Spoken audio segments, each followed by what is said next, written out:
Bismillahirrahmanirrahim. Selamat pagi. Assalamualaikum warahmatullahi wabarakatuh. Ini nanti kalau misalkan ada yang ingin tanya ya, buka mikrofon, buka mikrofon sebelum buka mikrofon, reset dulu ya. Sebentar, bukannya nggak perlu reset, nggak apa-apa. Coba salah satu yang lagi online, yang lagi di desk masing-masing ngomong dong. Tes. Mas Adi ya. Halo. Belum. Ini sebenarnya. Cek. Oh, siap. Masuk, oke, bisa. Nah, hari ini kita akan menyimak materi sharing dari Mas Fikri sama Mas Arnold. Waktunya defaultnya sebenarnya jam 8 ya, kita mulai sesuai yang ada di group description itu, jam 8 jam 9 1 jam. Cuma saya ini exciting, takutnya nanti ada materinya itu menarik, itu perlu waktunya agak lama, jadi kita mulai lebih awal ya. Pun soalnya jam 9 saya juga perlu meninggalkan tempat, ada rapat dengan bidang keuangan, jadi saya izin untuk bisa mulai saat itu juga. Nanti kalau misalkan teman-teman tidak nyaman di kubikelnya, pengen langsung dengerin suara live-nya Mas Arnold sama Mas Fikri di sini, langsung ke pojokan, ke ruang rapat guyu. Beda ya, suara merdu kalau didengar langsung daripada kalau dengar lewat headphone-nya. Oke, tanpa berlama-lama lagi, ini katanya Mas Yuda kemarin Mas Fikri jadi moderator selamanya, gitu ya, serahkan kepada Mas Fikri untuk bisa memulai diskusinya. Silakan Mas Fikri. Ya. Baik, Assalamualaikum warahmatullahi wabarakatuh. Terima kasih Pak Alfis untuk waktunya. Mungkin saya di sini juga ingin sharing saja, belajar juga dengan teman-teman yang lain. Karena kebetulan proyek saya saat ini Memites Portal yang saya kembangkan itu di DPTC mungkin yang pertama kali menggunakan Next.js yang akan kita bahas nanti. Nah, mungkin untuk yang akan saya sampaikan itu lebih ke basic-basic atau pengenalannya saja, dan nanti untuk materi yang lebih lanjut akan dibahas oleh Mas Arnold. Izin untuk share screen.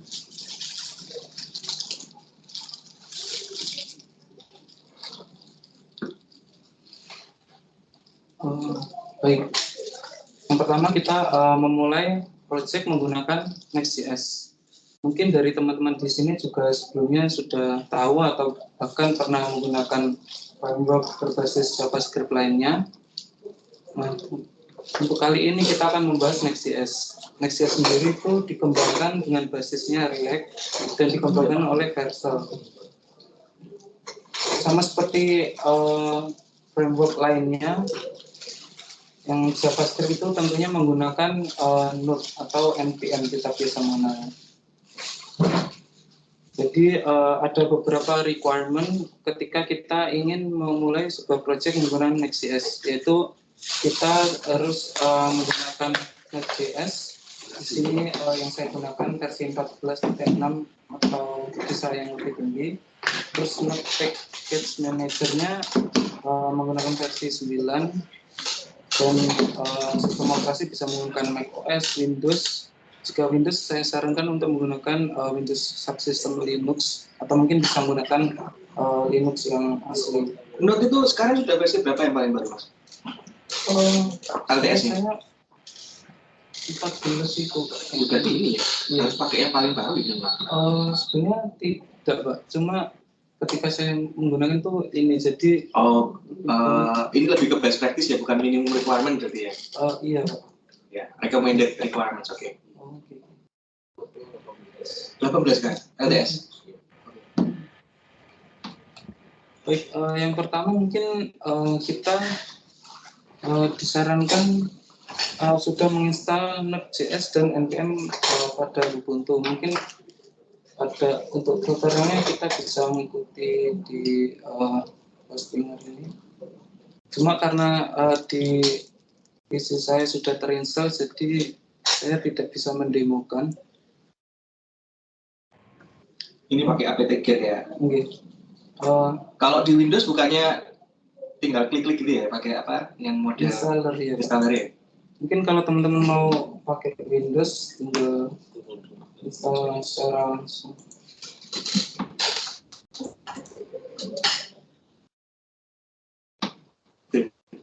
Nah, kalau mau sesuaikan aja kalau Windows pakai installer ini.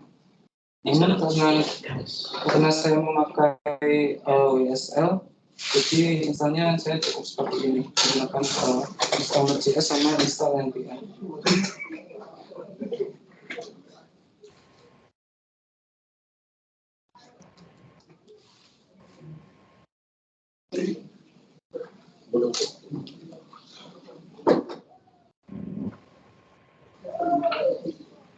Oke. Ini untuk selain browser saya pakai Firefox. Coba saya buka selain browser. Docker ya? Nggak masuk ya? Ada dulu. Oh, delay ya? Iya.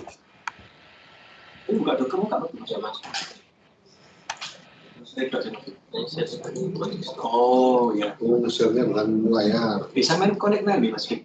Anu nih, koneksi nih, internetnya. Iya, delay ya? Parah delay. Iya. Oh. Oke, ya udah.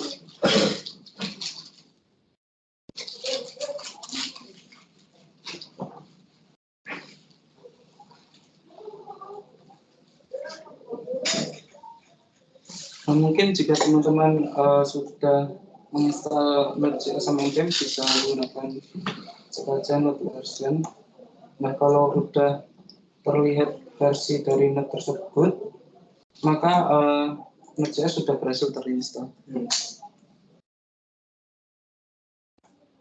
Dilakukan juga untuk Node Package Manager-nya.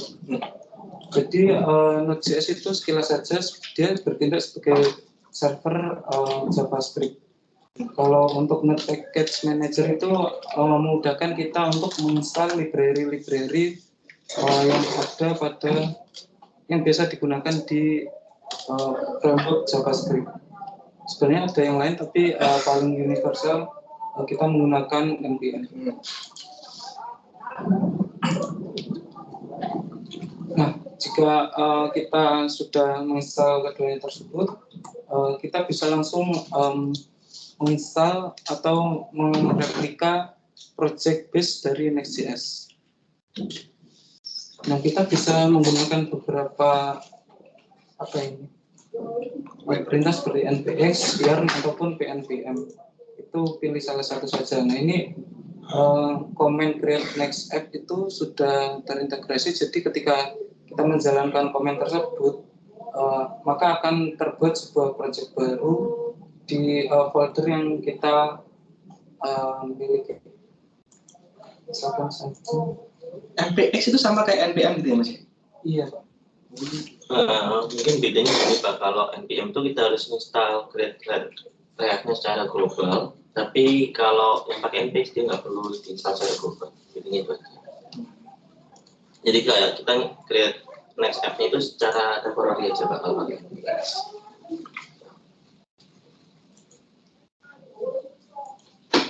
Misalkan saja di sini saya akan membuat. Sebentar. Mas Andi silakan. Tanya. Suaranya kurang terdengar Pak, jauh Pak. Wah. Rata bengak Mas Andi, Mas Fikri. Oh, okay. Baik, mungkin untuk proyek yang pertama kita akan membuat sebuah folder dulu, terserah teman-teman di mana. Di sini misalkan saya buat folder namanya Hello World. Ini ceritanya pokoknya habis nginstal Node sama nginstal npm beres ya. Iya. Terus sekarang kita lakukan ini. Gitu. Oke.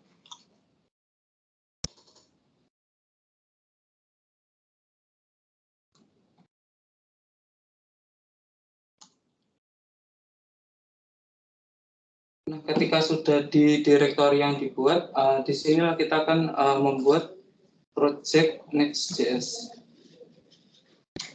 Langsung saja kita menggunakan salah satu. Saya memilih menggunakan npx. Kayak yarn sama pnpm gitu itu juga bisa langsung dieksekusi ya. Bisa. Setelah kita install Node. Saya kira ini ya. Pasti tablet itu. Nanti, Zaman tapi Node. untuk yang itu kita perlu enable dulu Pak dari Node.js. Ada konfigurasi Ada global. konfigurasi globalnya yang perlu di enable. Apa bedanya? Saya baru tahu sekarang ada npm, ada yarn. Bedanya dengan itu sama setara dengan npm atau npx tadi itu ya? Ya sama aja Pak, cuma ya, selera aja. Selera. Mungkin ini Pak, kalau yarn itu kita nggak perlu nentuin dia itu dev atau dependency. Jadi diaturkan oleh yarn-nya otomatis. Kalau npm itu kita perlu definisi. Ya kan kita bikin file sendiri itu kan, package.json itu ya. Ya, package. Ada develop apa? Dependency. Dependency. Tapi kalau yarn Dia otomatis dipilihkan Pak, mau ditaruh di mana. Oh. Tapi kalau kita pakai npm ya manual Pak. npm Ya, install min dev apa gitu. Oke. Nggak bisa otomatis. Kayaknya perlu digedein ya itu fontnya Mas bisa kan? Baik, ketika kita menjalankan komen tersebut, ini kita akan dikonfirmasi dulu apakah kita benar-benar akan menginstal. Ketik saja yes. Nah ini pertama kali kita mau memilih nama project kita itu apa. Misalkan saja Hello World.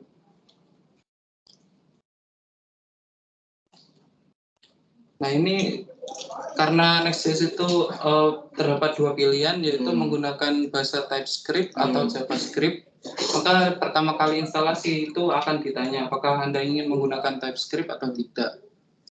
Kita bisa pilih, saya memilih untuk yes.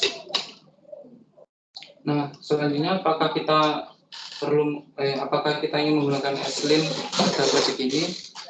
Ini pilih saja yes, karena ESLint menurut saya sangat membantu. Tak pikir linter itu cuma di code editor.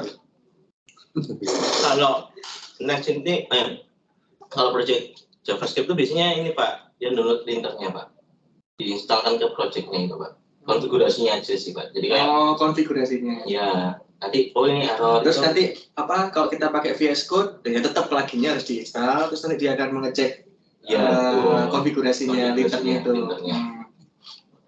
Nah terus TypeScript ini kan biasanya kalau umumnya kita kan biasanya JS ya, JavaScript ya. JavaScript itu kalau kita bikin aplikasi web, dia langsung bisa dibaca kan.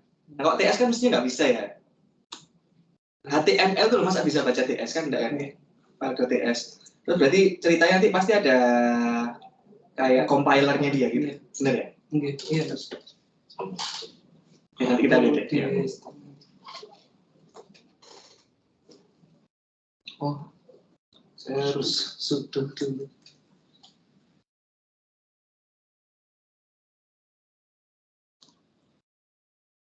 Dia gede-gede gitu kan. ZSH ya. Iya.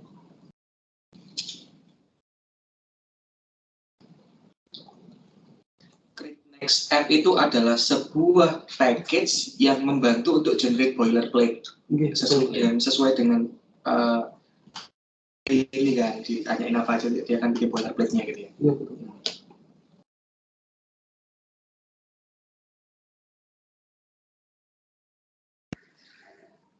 Langsung dibuatkan folder-folder ini. Iya bukan ini folder. apa itu dependensi seperti package yang Oke. default. Oh ya. Oh, Next itu aslinya di atas React ya? Iya Pak, dia framework-nya React. Oke. Framework. Maka nanti ketika kita ingin menjalankan aplikasinya, kita perlu ngompil dulu itu sebagai sebuah aplikasi. Nggak bisa langsung aplikasi web biasa kan tidak langsung buka address-nya kan gitu ya. Oke, ada compilernya. Dan nanti yang dibuka itu adalah yang di dalam public folder gitu ya biasanya. Biasanya iya Pak. Cuma kalau Next ini kalau dia itu kan ada semacam script-nya mereka sendiri ya. Nggak pakai itu atau ngajarnya lokal bisa.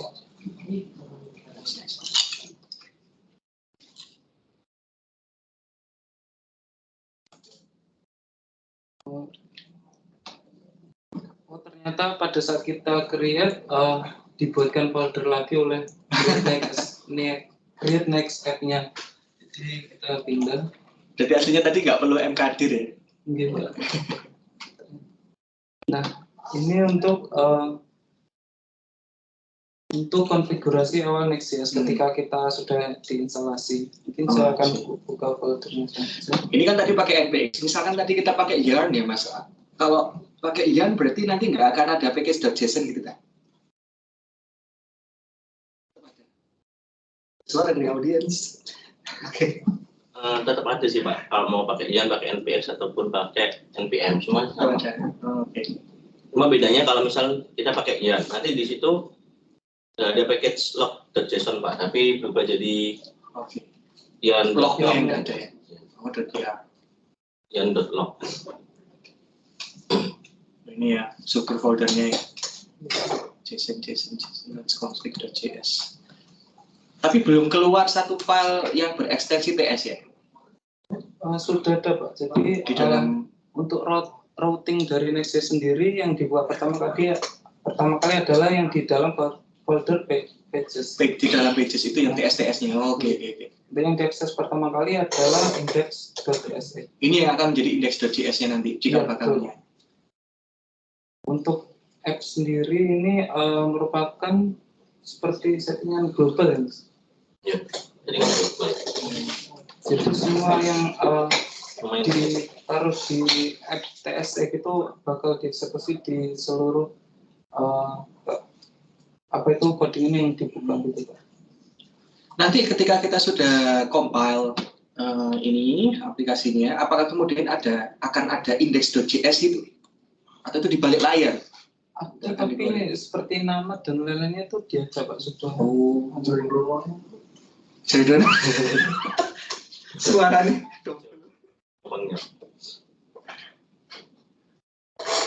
Misalkan saja kita jalankan npm. Terus kan ngelar Flash Mas. Untuk PHP kan.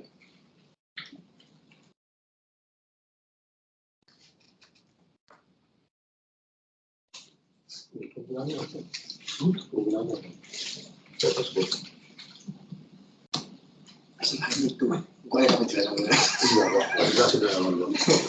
Nama urusan di masalah 9 Hubungannya di apa? Tanya orang itu. Jadi Itu maksudnya apa sama JavaScript?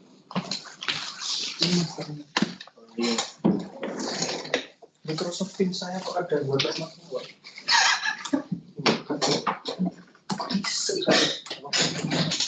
Bisa screenshot kayak orang nggak keberak kalau mau bukan layanan. Mungkin sembari menunggu saya akan menjelaskan beberapa perbedaan dari HTML statis dengan yang di Next.js atau bisa disebut oleh React Component.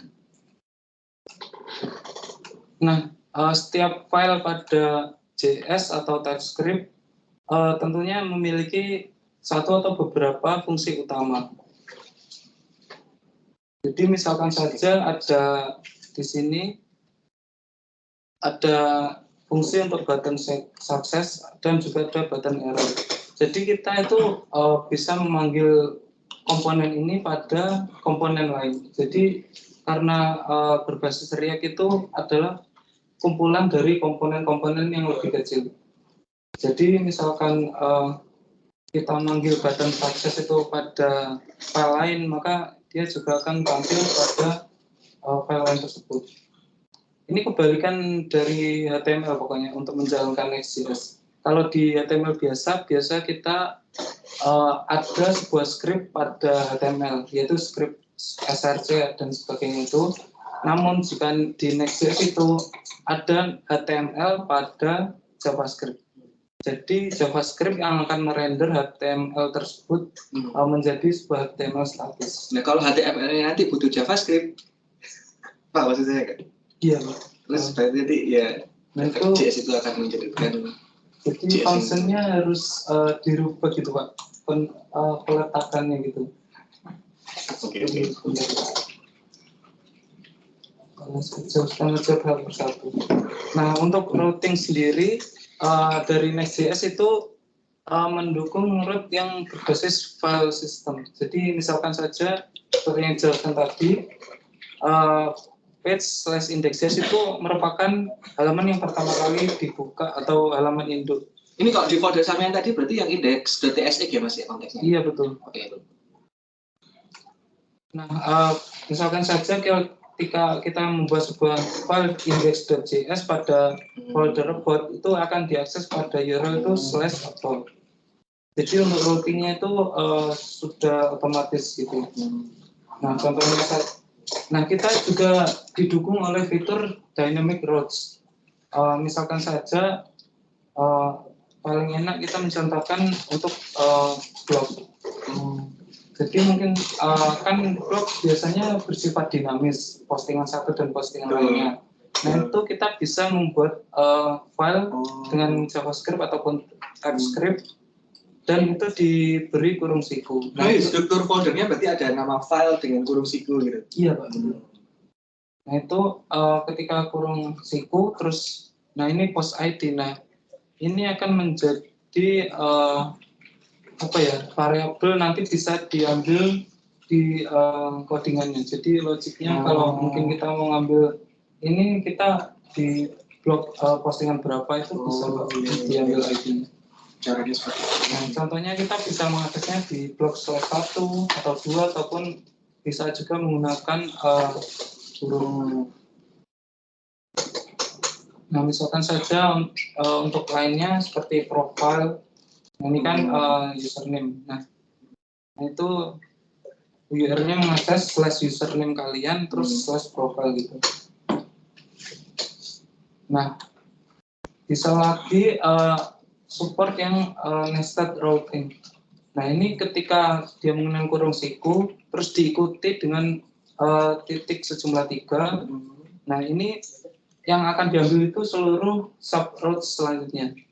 Seperti misalkan saja ini ada post 2002. Nah ini kan di sini kita hanya mendefinisikan post / ini all. Nah ini kita bisa mengambil dari 2022 terus subroutes-nya lagi 12, subroutes 7 dan seterusnya gitu. Nah ini semua nanti bisa diambil sebagai variabel pada file di all.js ini. Kan bakalan dapat URL-nya nggak satu kan kalau kayak gini caranya. Iya. Jadi nanti dia disimpan di array gitu kan. Iya. Kalau untuk yang langsung gini itu cuma satu kan. Kalau yang pakai titik 3 itu dapatnya array ya. Array. Berarti ini URL-nya nggak harus didaftarkan seperti di Laravel itu Mas ya? Iya, nggak harus. Memang nggak didaftarkan ya? Iya. Langsung melihat posisi filenya itu ya? System.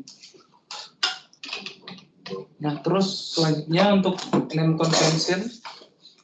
Nah, ini sebenarnya yang di-render di JavaScript-nya itu mungkin mirip sama HTML, cuma ada beberapa convention yang berbeda. Kalau di HTML biasa kita menggunakan kebab case atau seperti ini. Namun jika di JavaScript kita harus menggunakan camel case. Nah, perbedaan mencolok bisa dilihat di sini. Sebuah kelas itu atribut kelas kalau di JavaScript atau React komponen itu menggunakan class name. Dan ini n-nya kan juga besar tanpa script atau dash. Dan untuk value-nya itu menggunakan kurung awal. Seperti yang mencolok itu di style. Kan kalau kita menggunakan inline style di HTML, itu langsung aja menggunakan seperti ini. Margin top, terus titik koma, atau semikolon, margin bottom. Nah, kalau di React komponen atau JavaScript itu menggunakan kurung awal 2 kali. Nah, ini pun untuk margin top-nya kan berbeda. Untuk di sini pakai kebab case, yang di sini camel case. Dan untuk value-nya merupakan sebuah string. Kalau di HTML kan langsung, karena dari awal sudah merupakan string.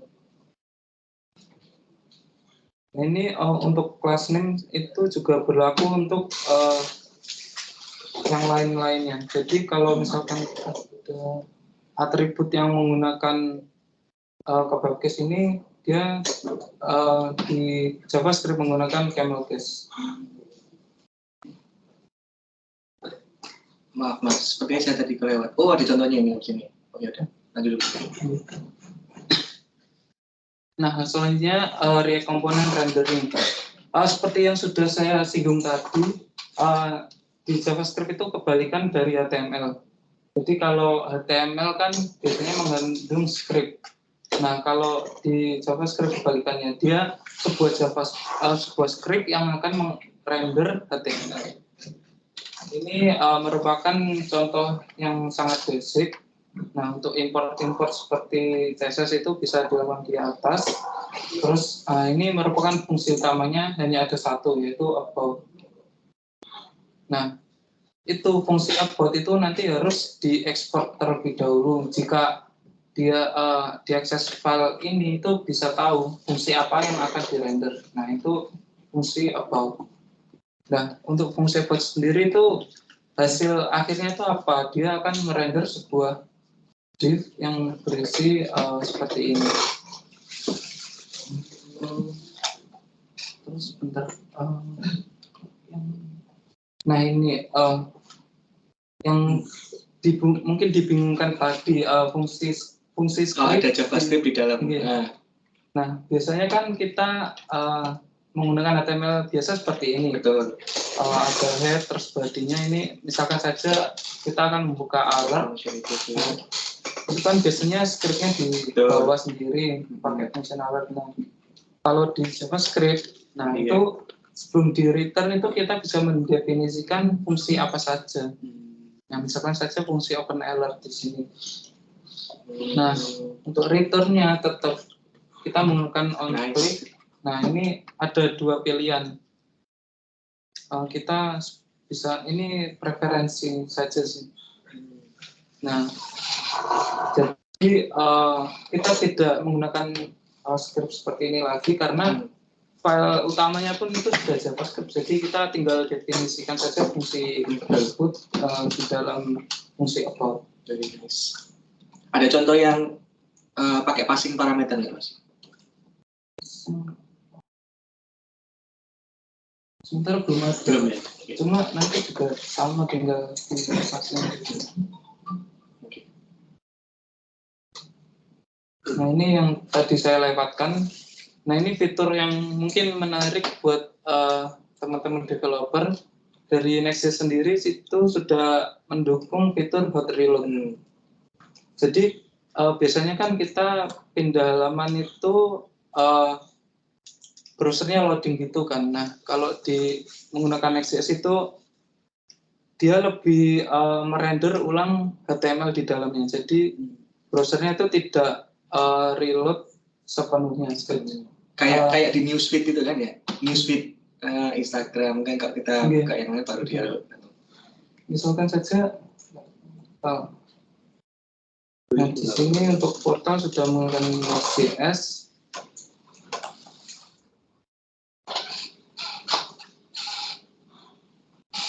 Nah, mungkin ini bisa dilihat saja browsernya itu tidak akan loading ketika saya membuka halaman yang berbeda. Nah, ini kan untuk URL-nya sendiri sudah ganti, akan tetapi dia tidak reload sepenuhnya, jadi memperbarui komponen atau HTML yang berbeda saja. Jadi untuk loadingnya itu bisa relatif lebih cepat. Pengaruh sama data atau proses nggak, Mas? Misal halaman yang dituju itu memproses banyak data dan mengambil banyak data dan memproses data itu juga. Itu kan biasanya kalau di PHP kan lebih lama. Oh iya. Gimana? Kalau itu ini Mas, biasanya menggunakan fungsi asinkronus. Jadi ketika dibuka itu baru fetch data API ke eksternal gitu. Lama nggak? Jadi gini, tak bantu jawab. Ya, kalau JavaScript kan kita bisa pakai asinkronus. Itu load datanya ya, kalau cepat atau lama tergantung data yang seperti apa yang di load. Hanya saja, misal dalam satu page itu banyak data di load, itu nggak perlu menunggu sampai selesai baru ditampilkan itu. Berarti 10% sudah selesai diproses, sudah tampil gitu? Ya, tapi dia tetap ambil data terus, Mas. Nanti ketika data sudah nyampe, baru diambil tampilannya. Misalkan saja ini kita akan beralih ke halaman agenda. Ini kan baru dibuka. Nah, ini akan tampil skeleton terlebih dahulu. Berarti yang tampil terakhir itu maksudnya prosesnya lebih lama? Atau gimana? Atau datanya lebih besar? Mungkin ini, Mas. Untuk render gambarnya masih agak lambat. Tapi datanya sudah dapat. Nah, ini misalkan saja kita buka salah satu artikel, itu dia sudah membuka halamannya, tapi datanya itu belum ada. Nah, tampil seperti skeleton terlebih dahulu gitu.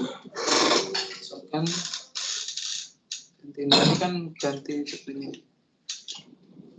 Nah, enaknya itu ada seperti fitur caching.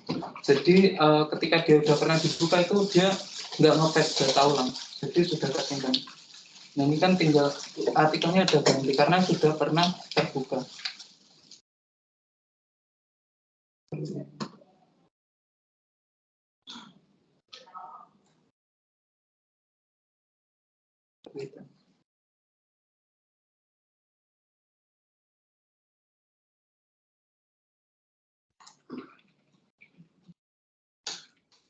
Enggak dong, Mas. Yang paling bawah tadi, Mas. Contoh gorengan terakhir. Paling bawah. Nah, yang ada. Nah, itu salah nggak kalau aku bilang cuma posisi fungsinya tuh kalau yang ini itu ada di atas, kalau yang JavaScript ada di bawah. Apa sih seperti itu perbedaannya? Secara apa itu atas sama bawah, sama yang di atasnya itu? Mungkin secara letak seperti itu, Mas. Tapi biasanya ketika kita convert dari HTML biasa ke JavaScript itu banyak yang tidak kompatibel gitu, Mas. Jadi untuk kasusnya saya saat mengerjakan portal itu kan diberikan HTML dari dashboard itu kan. Nah, ketika saya ingin mengubah atau memindahkan letaknya ini itu ternyata perlu banyak yang diubah. Jadi karena ribet saya coding ulang semuanya gitu untuk fungsi-fungsi yang ada di script ini. Dan seperti apa ya? Sebenarnya sangat dihindari untuk script SRC ini di Next.js. Seperti Bootstrap pun seharusnya itu menggunakan React Bootstrap dan lain sebagainya. Jadi meskipun kita mengambil pakai JDN itu sebenarnya tidak disarankan gitu. Kalau satu fungsi itu bisa dipakai di file lain nggak? Misal sama? Bisa, Mas. Bisa ya? Bisa. Jadi nggak perlu menulis ulang fungsinya? Iya. Tinggal manggil aja? Tinggal manggil. Seperti yang... Bisa di file lain ya, Bos? Ini Pak, seperti mungkin ya, seperti mungkin ada fungsi mengubah dari teks biasa ke base 64 itu kita bisa buat satu fungsi sendiri. Nah, itu nanti tinggal panggil aja di import gitu. Ini ekspornya terus nanti di masing-masing file yang membutuhkan itu mengimport. Iya. Ada notasinya juga di atas gitu ya. Iya. Berarti fungsinya dalam satu project itu nggak boleh ada yang sama gitu, Mas? Iya, sangat dihindari untuk redundansi.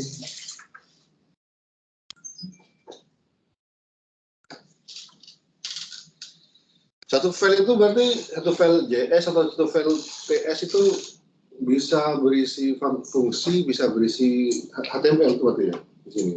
Iya, betul. Fungsi itu bisa merender atau mereturn sebuah HTML ataupun sebuah variabel lain gitu. Maksudnya berarti satu file itu bisa nggak ada HTML-nya boleh. Boleh ada HTML-nya gitu. Iya, boleh ada HTML-nya, boleh enggak. Dan satu file pun itu bisa mengekspor beberapa fungsi. Jadi enggak hanya satu yang diekspor. Mungkin ini penjelasan singkat untuk folder-folder yang ada di project base Next.js. Nah, tentunya ada folder .next. Ini merupakan sebuah build atau hasil generate dari Next.js sendiri. Nah, saya kan tadi menjalankan npm run build. Nah ini akan menghasilkan sebuah HTML statis itu di folder .next. Terus iya, untuk folder .next pun nanti juga digunakan sebagai waktu ketika kita menjalankan servernya atau npm start gitu, itu akan digenerate sebuah folder .next. Jadi kita tidak perlu berurusan dengan secara langsung pada folder ini. Misalnya ada folder node modules. Nah ini merupakan mungkin general ya di framework JS apapun itu hampir seluruhnya menggunakan node modules. Ini merupakan library eksternal kita, dia disimpan di sini. Tadi yang di folder .next itu ekstensinya sudah JS atau masih TS tadi? Oh nggak ada. Ada aja.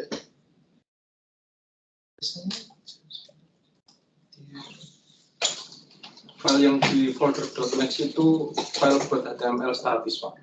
Buat HTML statis. Ya, jadi yang sudah di-build itu dijadikan web statis, dari file JS atau file TS itu nanti dijadikan file JS.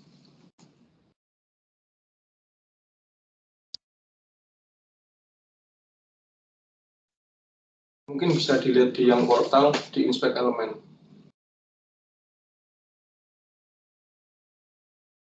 Di kontrol U aja, yang langsung jadi kayak gini. Jadi dia source code-nya itu disembunyikan kalau di Next.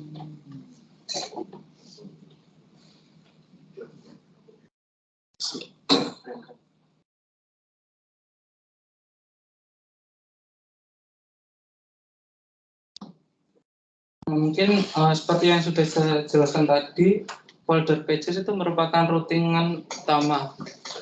Jadi tempat kita meletakkan file-file routingnya. Nah, juga di subfolder pages itu ada folder API. Itu merupakan tempat kita reproduce sebuah API yang mungkin bisa diakses oleh web lain ataupun webnya sendiri. Jadi ini di folder API itu bersifat server side. Jadi yang memproses itu merupakan server node-nya sendiri, bukan dari client side. Terus folder public itu biasanya digunakan untuk menyimpan media-media seperti gambar ataupun yang lain. Jadi nanti ketika kita mengakses misalkan saja img srt /images/1 png, nah itu dia akan terletak di dalam file folder public.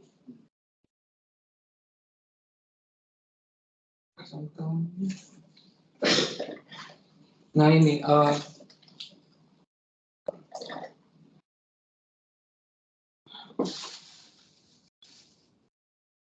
misalkan contohnya ini, dia ada sebuah image yang mengambil dari URL /net/svg. Nah itu dia akan terletak di folder public. Kita bisa membuat sebuah subfolder sesuai preferensi masing-masing saja di dalam public ini. Public ini berarti lebih ke public terhadap aplikasinya ini sendiri ya, bukan public terhadap yang user buka webnya ya? Terhadap user juga, Pak. Iya. Jadi kita bisa, kalau misalkan ini sudah di deploy gitu, itu kita slash gambarnya itu bisa langsung dapat juga. Oh, misalkan saja.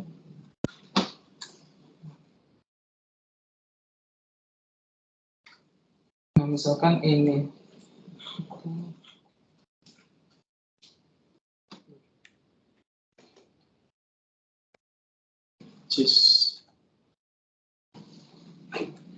Dia ada di dalam, kalau di struktur folder project-nya, dia ada di dalam public images, icon app gitu ya? Iya. Mas Fik, yang di folder pages itu keterangan di Confluence-nya merupakan tempat penyimpanan halaman yang diakses pertama kali oleh URL. Itu memang gitu? Atau memang di pages itu bisa nambah-nambah file lain? Bisa menambah file lain, Mas. Mungkin saya contohkan saja.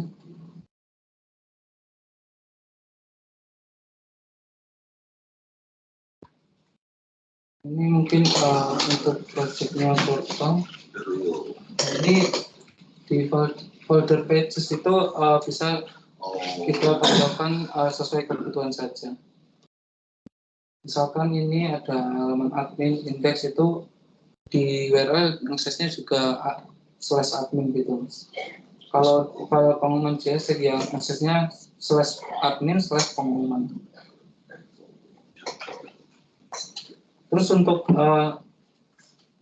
konfigurasi seperti halaman 404 itu kita tinggal buat aja 404.js ataupun .ts gitu.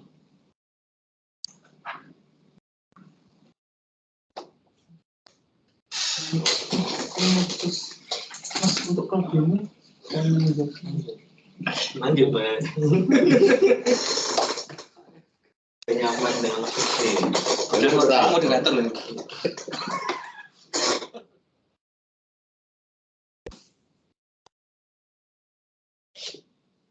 Nah, ini menjawab pertanyaan Mas Yuda nih. Dan most people. In English. Oh, in English people ya.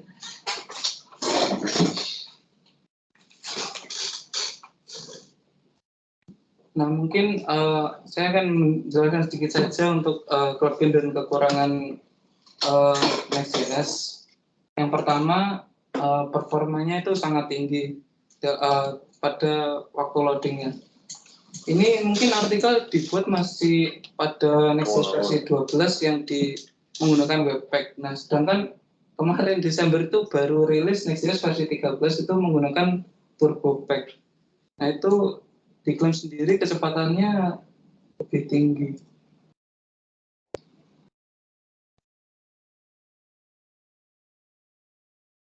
Nah, ini untuk Next.js 12 dan 13 pun pengembangnya sangat tinggi kecepatan. Terus dia support lazy loading. Nah, itu contohnya ketika kita menggunakan komponen image bawaannya Next.js itu, image-nya bisa menggunakan lazy loading. Jadi seperti Instagram itu gambarnya akan blurry dahulu ketika image-nya belum loading dengan sempurna. Terus kelebihannya lagi support banyak dari developer yang lain. Nah, enaknya lagi tuh ketika saya search di Stack Overflow itu mungkin masih bisa menggunakan problem yang ada di React karena basis dari Next.js sendiri adalah React. Terus user experience-nya lumayan bagus. Nah, itu. Terus mungkin ada kekurangannya. Nah, ini beberapa developer itu iya, ini subjektif. Terlalu custom gitu mungkin. Terus mungkin ada komplain yang routing-nya. Routing tadi menjadi perdebatan. Mungkin ada orang yang suka switch atau custom yang seperti Laravel itu, dan juga ada yang suka otomatis seperti ini. Jadi mungkin yang develop Next.js ini sama dengan yang develop React. Beda. Yang develop React itu kan orang Facebook ya. Iya, Meta. Kalau Next.js ini dari Vercel Pak. Meta ini kan lebih ke parah gini. Meta ini kan lagi turun stock price-nya. Apakah kemudian dalam 2-3 tahun ke depan masih bertahan ini? Kalau dulu kan waktu membuat MyTest SSO itu kecepatannya jauh, Pak. Falcon dalam satu detik itu bisa memproses segini permintaan, Laravel segini. Oh, kabutin ya Laravel ya? Nah, ini emang level nggak kalau dibandingin sama Laravel buat MyTest SSO? Oh, ini nggak ngerti. untuk itu masih belum mengerti statistik. Beban kerja. Dulu kan Mas Brian mungkin mau mencoba MyTest alumni dibandingkan kalau pakai ayo mas. antara Next sama Laravel. Next sama Laravel itu. Kayaknya kalau mau dibandingkan itu enggak apple to apple sama, karena mungkin Next.js itu kan front end. Jadi kita cocok buat front end. sedangkan Laravel itu kan basisnya sebenarnya dia kan backend karena teknologinya kan PHP. Nah, kalau dibandingkan harusnya bukan sama Next.js-nya tapi dengan Express misalnya atau Node misalnya. Jadi biar apple to apple backend sama backend. Nah, kalau misalnya backend sama backend harusnya pasti menang Node. Pasti. Kalau yang dijelaskan Sugi tadi dari awal Next aja kan? Next.js ini Kayak gitu kan ya. framework buat front end. Nah, tugasnya Next.js ini sebenarnya kan dia itu menerima data, nge-fetch data, nampilin, di view, terus ngirim request. Nah, harusnya kan job desk-nya itu aja. Berarti bisa digabung sama PHP? Bisa. Jadi dari PHP atau Laravel itu nanti ngirim responnya atau request-nya itu berupa JSON. Jadi di Next.js ini tidak mengurusi koneksi database atau bisa memang? Tanpa PHP pun bisa berarti? Bisa, tapi tidak disarankan. Jadi sebaiknya ada RESTful API-nya sendiri buat koneksi ke database. Ini case-nya portal nih. Nah, untuk case portal sendiri seperti update nama, tanggal, email, dan sebagainya itu juga menggunakan Laravel, Mas. Jadi dia mengirimkan API yang ngurusin itu semuanya Laravel juga. Karena emang seperti yang dijelaskan Mas Brian, semua yang ditanggung Next.js itu hanya mengambil dan membelkan data aja. Ini tadi kok cerita jenengan pada dasarnya berarti yang jadi backend itu Node atau React sih sebenarnya? Awam banget itu. Backend-nya karena kan ini front-end-nya harus Backend backend. itu sebenarnya teknologinya bebas, Pak. Bisa Laravel, bisa Node, bisa yang lainnya. Oh, dari struktur folder yang sama yang jelaskan tadi sebagai dasaran pengenalan di Next.js belum kelihatan ya backend-nya apa ya? Belum Nggak ada ya? Oh, Masih konten aja berarti. Jadi yang dikenalan dari Fikri tadi kan pure front end, tambah untuk front end. Kalau yang ini Fik, pengen Fik, punyanya portal ini, front end-nya mana, back end-nya Struktur mana, foldernya belum bisa strukturnya. di-share. Untuk backend-nya semua di Laravel. Di Laravel, Mas.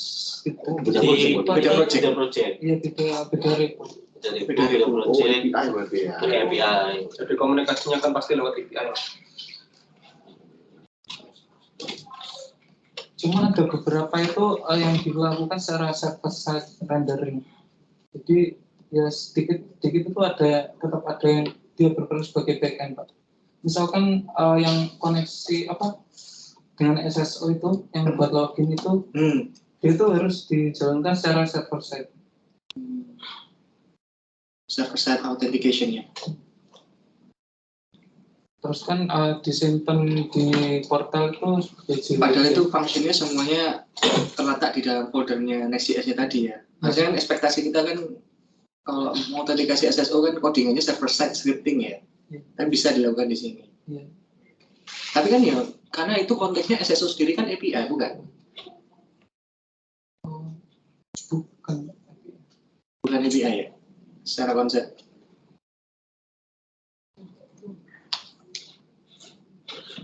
SSO-nya bikin sendiri. Bisa nggak ditunjukin di anu Yang ya? lama. Repo-nya yang bagian apa?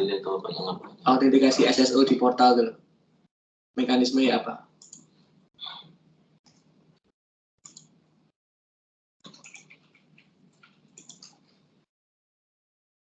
Jadi kan di API di ring out-nya ini JS itu.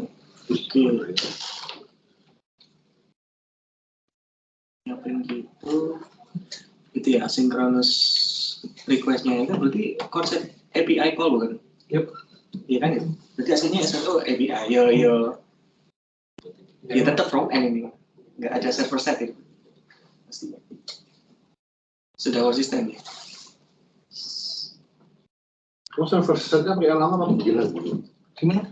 Server set-nya pakai yang lama apa begini lagi? API SSO itu pakai yang lama apapun baru. Oh, tetap yang lama. Betul yang lama. Terus mungkin ini aja ada showcase beberapa versi yang sudah menggunakan Next.js. Mungkin kalian nggak asing kalau bermain TikTok versi mobile, nah itu dibangun dengan Next.js. Server set-nya apa kira-kira? Gimana? Server set-nya apa kira-kira? Back-end-nya. Backend-nya kurang tahu juga. Tidak Mau berapa ya? sih. Node.js. Ya, Hanya cuma seharusnya. Enggak menurut saya. Nggak ada JS ya, kita nggak tahu. Tapi yang aku perlu luruskan sebenarnya yang dibahas dari tadi server set itu yang dimaksud dari Fikri itu server set rendering. Jadi itu konsepnya beda sama yang backend. Jadi server set rendering itu maksudnya gini. Kita punya aplikasi JavaScript. Tadi kan ada dijelasin ada komponen-komponen JavaScript. Dia itu ngerender HTML di aplikasi JavaScript-nya. Jadi bukan kita mengakses file HTML-nya, dibuka di browser, kita rendering file HTML-nya di browser, tapi kita itu kalau buka di browser, terus masukkan alamatnya, itu JavaScript-nya ngerender file HTML-nya dulu baru ditampilkan. Nah ini alasannya kenapa teknologi hot reloading itu tadi ada. Jadi dia ini semua halamannya itu sudah di-generate dulu, sudah di-render dulu. Ya, aplikasi atau komponen-komponennya itu sudah di-generate dulu baru ditampilkan jadi satu. Makanya kenapa di portal itu tidak ada reload lagi ketika pindah halaman. Karena dia itu sebenarnya konsepnya sudah di-generate dulu. Oh iya. Saya jadi ingat ini dulu kalau waktu saya pertama belajar Node.js masih tahun 2016 itu ada namanya PUG. Nah, itu templating. Nah itu cuma baru templating dia bukan front end framework ya. Jadi kayak PUG itu semacam blade-nya Laravel. Iya cuma sekedar blade aja ya. Beda ya itu ya. Beda level ya. Beda sih. Jadi alasannya kenapa kalau misalnya ganti halaman itu nggak ada reload, karena di awal ketika reload pertama, dia itu udah di-generate semua halamannya. Jadi tinggal ganti-ganti aja. Itu kenapa ada teknologi hot reload dari React ataupun Next. Jadi sama sekali. Jadi hanya dia mungkin lebih cepat. Tapi kelemahannya server set itu, ketika data yang diolah, di awal itu udah banyak, misalnya kita nge-request langsung 1 juta data, itu bakal lama. Apalagi meskipun asinkronus, datanya mau ditampilkan dulu. Jadi, misal contoh buka di ini, yang di berita. Contoh yang di artikel-artikel. Bisa dilihat di artikel, contoh buka di artikel. Ya, buka. Salah satu. Nah, ini kan ada kayak reload, terus kayak skeletonnya gitu. Skeletonnya. Kalau misalkan datanya itu lama yang diambil dari asinkronus dan di-await, tampilan skeleton itu bakal lama juga dimunculkan. Nah itu minusnya nanti di situ. Ini yang sering dialami buka Tokopedia akhir-akhir ini. Nah tuh, jadi misalnya kalau ada, Tapi kadang gitu tuh bisa menyalahkan koneksi, Pak. ya bisa juga sih. Cuma kan tergantung datanya. Tapi kalau misalnya kebanyakan Mas, kebanyakan itu nanti bakal diakali itu nanti aplikasinya bakal dipecah-pecah, servernya jadi kecil-kecil sih. Datanya biar efisien ngambilnya, ini diambil di sini. Nah itu mungkin pengembangan selanjutnya. Cuman kalau misalnya datanya masih kecil kayak gini juga nggak ada masalah. Sini gambarnya sini. Berarti maksudnya tuh pertama kali akses indeksnya portal ini itu sudah di-render semua. Iya, udah di-generate semua Mas, sudah di-rendering. Itu makanya istilahnya server set rendering. Tapi Pak di server semua ya? Iya, sudah di server. Cache itu tuh dia. Yap. Cache. Salah satunya caching itu ada di folder.next itu tadi. Ini bentuk HP lo memori. Dia sekali request harus nunggu bulk ya, semuanya harus selesai dulu ya. Apa dapat semua data baru dia tampilin ya? Kayak misalkan engine-nya Chrome ini kan sebenarnya dulu dibuat untuk waktu request masih PHP HTML yang natif itu sudah punya mekanisme caching sehingga waktu buka halaman website tertentu itu dia bisa loading apa adanya, saya sudah dapat, terus sambil nungguin yang lainnya. Kalau ini enggak ya, semua selesai dulu, terus baru dapat. Secara konsep seperti itu, Pak. Cuma sebenarnya yang langsung ditampilkan di halaman awal kan langsung ditampilkan. Misalnya di subroutingnya itu perlu request data baru, itu dijalankan secara asinkronus. Itu bisa dilihat kayak gini. Misalnya, coba dilihat state yang selalu di-render. Ya, coba di source code-nya itu, coba dilihat di source code-nya. Coba nyari ini yang manggil state itu, manggil API, use state, cara yang use state.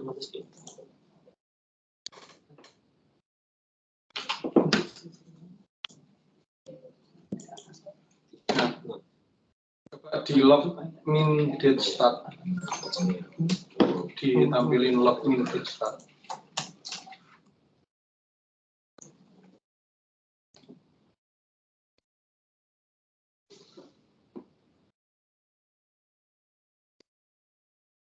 Bisa nggak dicek di lokalnya?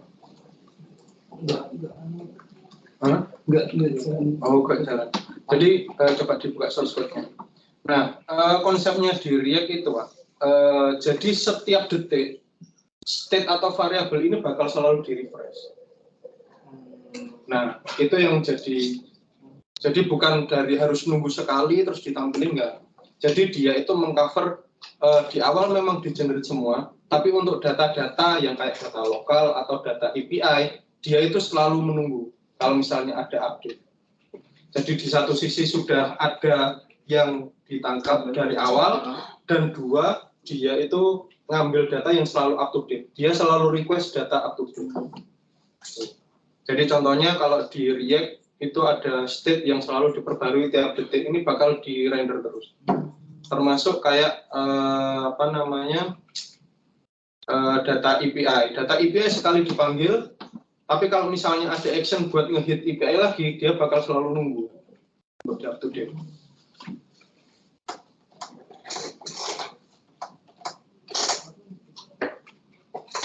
Secara mekanik nanti di .next-nya itu tadi, itu juga termasuk bikinin, ngerenderin kebutuhan informasi atau filesnya itu sesuai dengan sesi masing-masing ya, kan yang login banyak toh ya, dan setiap login kan membutuhkan tampilan yang bisa jadi berbeda-beda. Itu bisa jadi maka membengkak ya di .next-nya, ada mekanisme khusus yang membuat itu jadi lebih efisien di next-nya. Paham maksud saya tanya? Paham.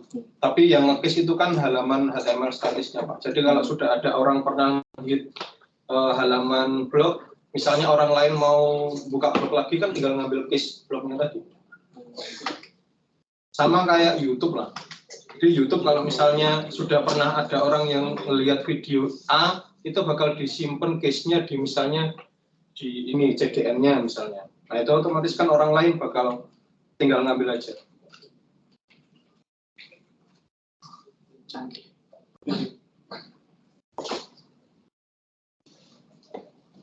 Tanya sebenarnya Mas, kan apa Next.js ini kayak semua logiknya dari API dan udah kemarin buat ngamanin kredensialnya dari API itu gimana Mas? Kemarin atau kemarin kan sebelumnya yang namanya pernah tunjukkan itu kredensialnya ke expose, user ID-nya ke expose kan. Lah itu kemarin jadinya apakah masih seperti itu atau memang kalau emang ada di Next.js atau di yang nggak ada apa namanya si mas dan tadi berangkat cuma get post aja. Nah sementara di situ get post ada kredensialnya. Apakah memang ya karena hanya get post ya kredensialnya cuma ke expose gitu? Gimana Mas kemarin? Kalau kemarin iya tetap Mas. Jadi saya cuma ngakali ngambilnya saya pecah-pecah aja, terus yang emang nggak penting saya hilangkan gitu. Jadi kalau kayak user ID tetap muncul ya. Kemarin kalau di inspect itu kan ketika ngeload itu kelihatan Pak API-nya di mana aja. Terus kredensialnya memang expose jadinya. Nah kemarin saya nggak tahu Next.js ini gimana caranya biar kredensial ini kalau di Laravel atau mungkin yang nggak pakai React itu kan biasa PHP post biar aman ya data kredensial post tidak kelihatan biar tidak kelihatan. Ini memang hanya bisa get ya Mas ya, secara praktikal akhirnya bisa apa ya Pak, untuk misalkan saja elemen admin itu ketika di akses itu saya selalu ngecek ulang ke server apa itu apakah dia benar-benar admin atau bukan gitu kan, takutnya yang di lokal dirubah atau tapi kalau untuk semua halaman di situ kan jadi berat gitu Pak, maksudnya kayak dia kayak jadi bukan front end material lagi gitu. Concernnya itu. Nah misalkan saja seperti nama sama gambar ini kan kalau kita selalu ngambil tiap proses halaman itu kan kayak kurang efisien gitu Pak. Jadi mau nggak mau tetap harus disimpan. Cuma mungkin yang halaman sensitif seperti admin itu saya selalu cek manual ulang. Tapi kayak misalkan ini kan kayak API agenda ini kan juga mengikuti kalender kan. Nah berarti kan kayak di kalender kan pakai GWT. Bearer token. Iya bearer tokennya itu. Bearer tapi tokennya itu kayak Exos lah. Bearer token itu. Untuk tokennya sendiri disimpan di sini, cuma dia di JWT lagi itu. Nah itu baru bisa diterjemahkan itu dari server Nextnya sendiri. Jadi user ketika ngeklik itu dari cookie itu ngirimkan ke server. Nah itu ditranslate, dicari akses tokennya. Jadi terenkripsi. Berarti yang waktu di sini ada API yang klik itu nanti dicek gitu di headernya nggak bakalan kelihatan. Nggak kelihatan. Nah itu saya apa ya namanya?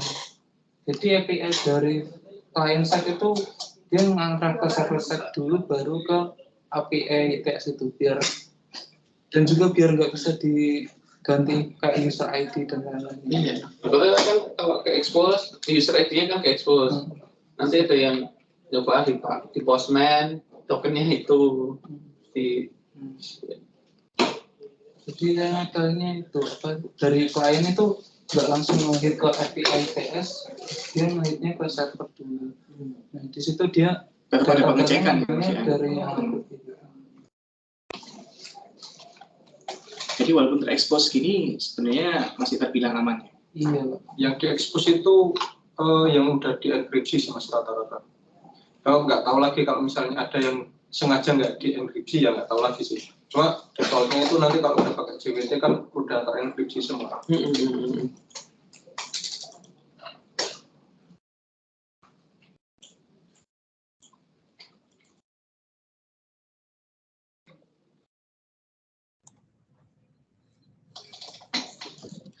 Mas, mau tanya Mas.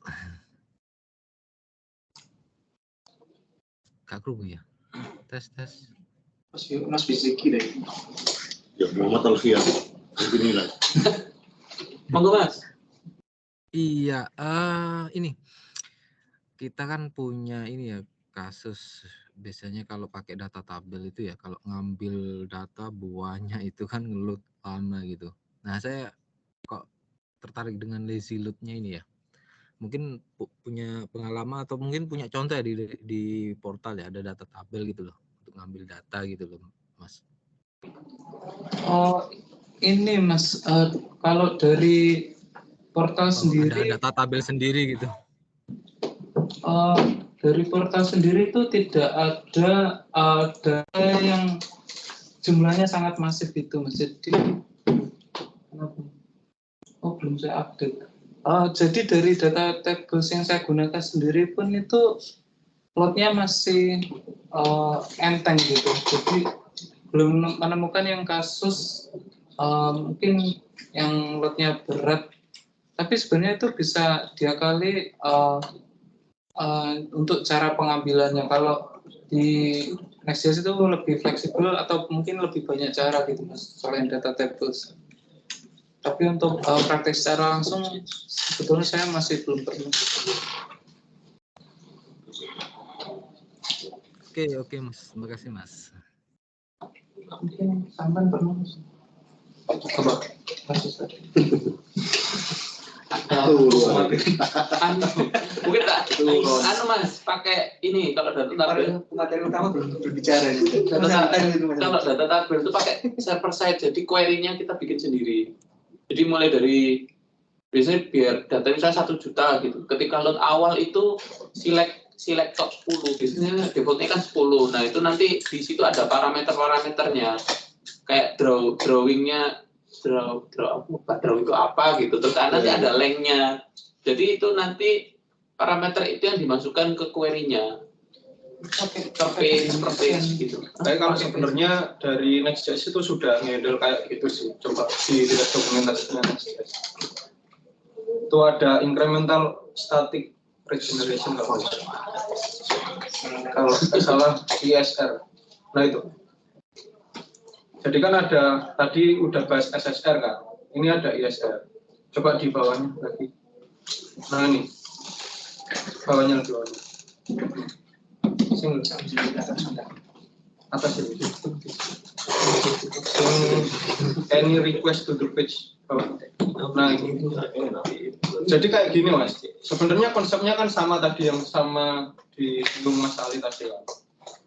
Select top 10 dulu terus tapi kalau di sini dia itu ngambil dari interval ngambilnya 10 detik dulu berapa ribu terus case ngambil lagi itu kasusnya misalnya 1 juta kayak gitu. Itu walaupun tidak di request dia ngambil lagi ya karena tadi ada sistem dari Next itu selalu up to date itu tadi loh. Jadi itu bisa diimplementasikan ke SR kayak ada set bukan enggak 10C boleh juga ini guru boleh sendiri enggak jadi ketika tampil aja tapi dia di belakang itu dia ngambil aku pakai tampil limo gue baru jangan di klik next baru get limo di mana. Nah itu enggak getnya sekali tapi dari aplikasinya udah auto nanti nge-request sendiri lagi. Banyak terus dalam ada yang seru nih gitu. Sampai terima beres soalnya. Oh iya. 1 hari jadi. Bisa. Oke Mas Brian, makasih Mas Fikri, makasih. Oh Mas Resi.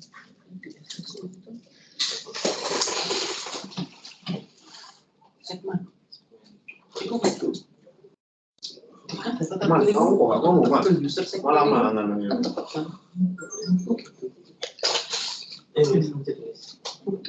Mas, boleh jawab semua.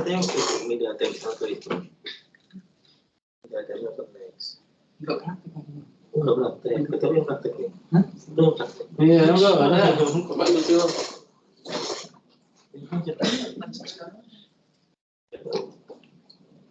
Atau ada sesi selanjutnya.